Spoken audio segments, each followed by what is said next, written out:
নমস্কাৰ বন্ধুসকল, বাস্তু ৰীতিলৈ আপোনালোকক স্বাগতম। বন্ধুসকল, মই আজি এটা খুব গুৰুত্বপূৰ্ণ কথা ক'বলৈ আহিছোঁ। এইটো প্ৰায় গোটেইখিনিয়ে গুৰুত্বপূৰ্ণ হয়। তো আজি কথাটো হ'ল যে বন্ধুসকল, আপোনালোকে এটা কথা মন কৰিছে নেকি যে মন্দিৰ বা নামঘৰ, কোনোবা এটা মন্দিৰ বা নামঘৰত খুব বেছিকৈ মানুহ হয় বা কোনোবা এটা নামঘৰত খুব কমকৈ যায়, বা নামঘৰ বা মন্দিৰত খুব কমকৈ মানুহ যায়, বা কোনোবাটো মন্দিৰ বা নামঘৰটো একেবাৰে নাযায়, বা কেতিয়াবা কাচিত যায় মানুহ।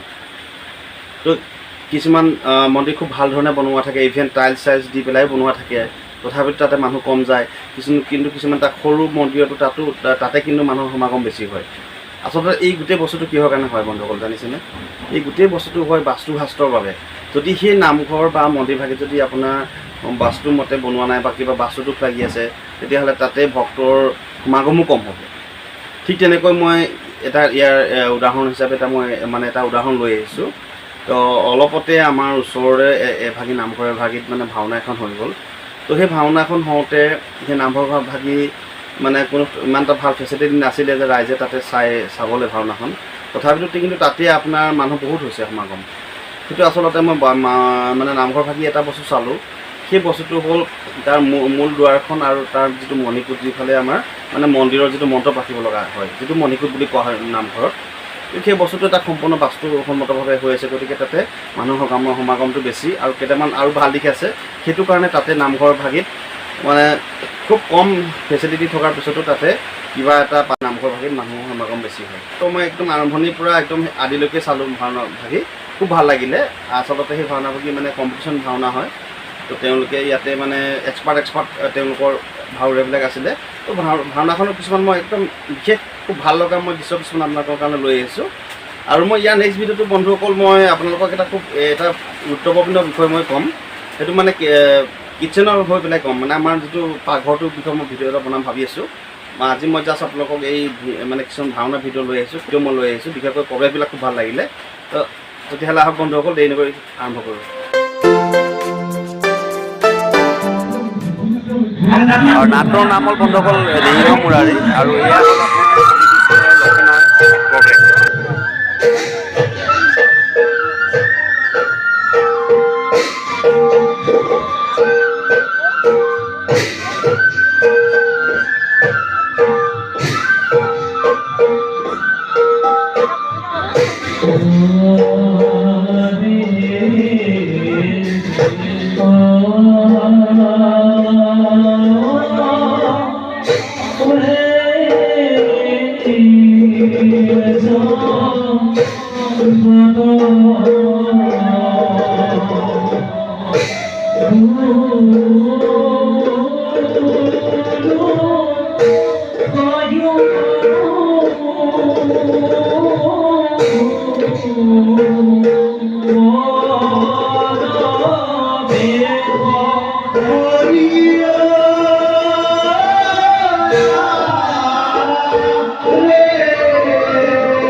ওঠা দেৱৰ্ষী,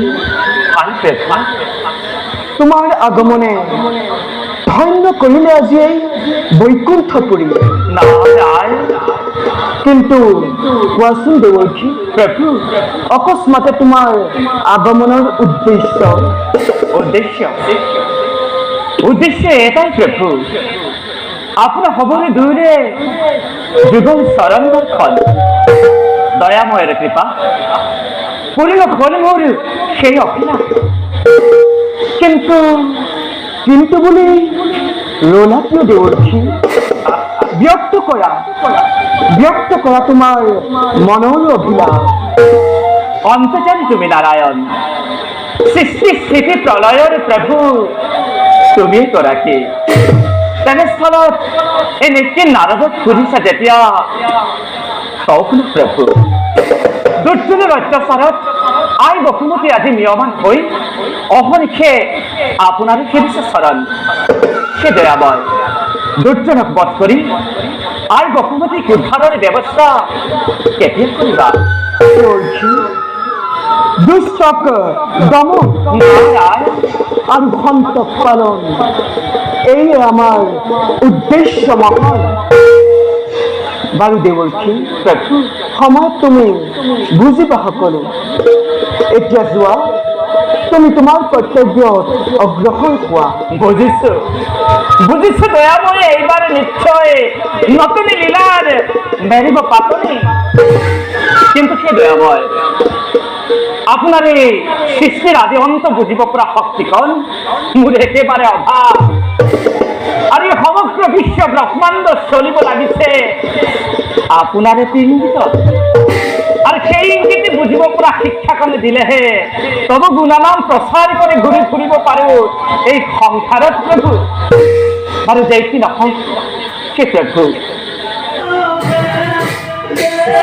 এয়া দেৱৰাজ ইন্দ্ৰ দেৱগণৰ সৈতে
দেখো, ankiya